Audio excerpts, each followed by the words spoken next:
Alright guys, we got a Kubota 7100 series. This is a four-wheel drive hydrostatic unit, and we have quite the leak here on this rear PTO. Fortunately, this is a pretty easy fix. I'm going to remove these 6 bolts here, pop them right out. There's no gasket in here. This reseals with RTV, and then we're going to replace this little seal right here. So I'll help walk you through it. This should be like a skill level 1 job. This is very similar to 8N series tractors as well for the old Fords and Jubilees. So there, of course, I think they use a 4 or 6 bolt flange, just a little bit different, but very similar. So we'll get into this. All right, so we've got our 6 14mm bolts out here. All you need to do is take you a hammer and just gentle taps. It shouldn't take a whole lot to bring it loose, and you'll see the flood come out. Just make sure you've got a pan or something under there to catch it. Now, this is a pretty short one. So there it is. Now we're gonna obviously have to pull that shaft out to replace that seal, and we'll get to that here on the bench. Do is pull it straight out here.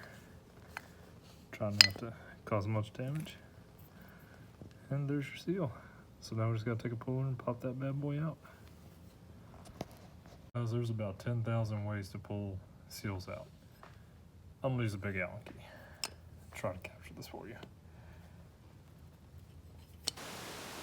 There it is. So I have a seal puller laying around here somewhere, but that works. It's flat on the end. It's not gonna scrape up the side. So, hey, what works, works. Cleaned up, you can see the Kubota part number, and this is a super easy seal to install because there's only one way it can really go in. Just make sure when you're doing this, you are using a seal driver or at least a soft hammer. So, guys, if you cannot get the seal in there, then don't attempt this job. But nice and easy, tap, tap, tap, tap, tap, tap, tap. And there you go. One thing, guys, when you push this back through, what I find helps is I put a little bit of cable oil on there, or really any type of oil, just to kind of help it slip through, because otherwise, where the splines come through, you will notice that it will try to pinch or pull them out.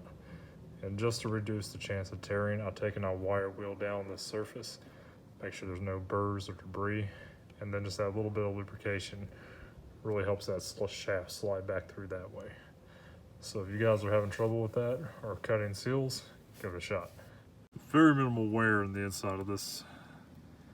These old Kubotas are really, really built well. I mean, this thing's almost 35 years old. And I mean, it has been phenomenal. This is my personal machine. And there was a gasket on this flange. Kubota said there wasn't when I went to the dealer. There definitely was. So once again, this is my personal tractor. So RTV will do. We're using just regular gray Permatext. It should hold up just fine for this. And if it fails, well, it's easy enough to pull off the flange and put the gasket on there. It's supposed to be there. So when using Permatext, guys, just make sure you prep these surfaces really well. When I see Permatext fail, typically it's because somebody did not clean it really well or didn't let everything drip out like it should have and then clean it. You can use carburetor cleaner, degreaser, just about anything to clean these surfaces. Just make sure you clean both. Apply your RTV in a very thin, even coat. Let it sit on your surface for a few minutes and then apply it.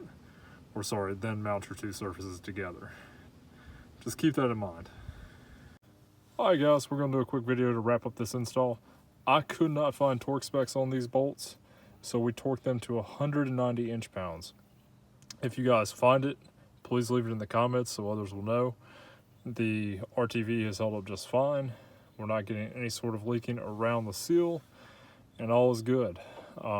It did take about 2.5 gallons of the Kubota brand hydraulic fluid. So just be aware of that. That stuff is expensive. But for me, I had no idea how long this hydraulic fluid had been in the machine. I was not going to try to reuse potentially contaminated hydraulic fluid. These pumps are way too expensive to do that with. Overall, really happy. I mean, it was a very easy, straightforward install. I do wish that the Kubota dealership had been honest with me about the gasket that is in here.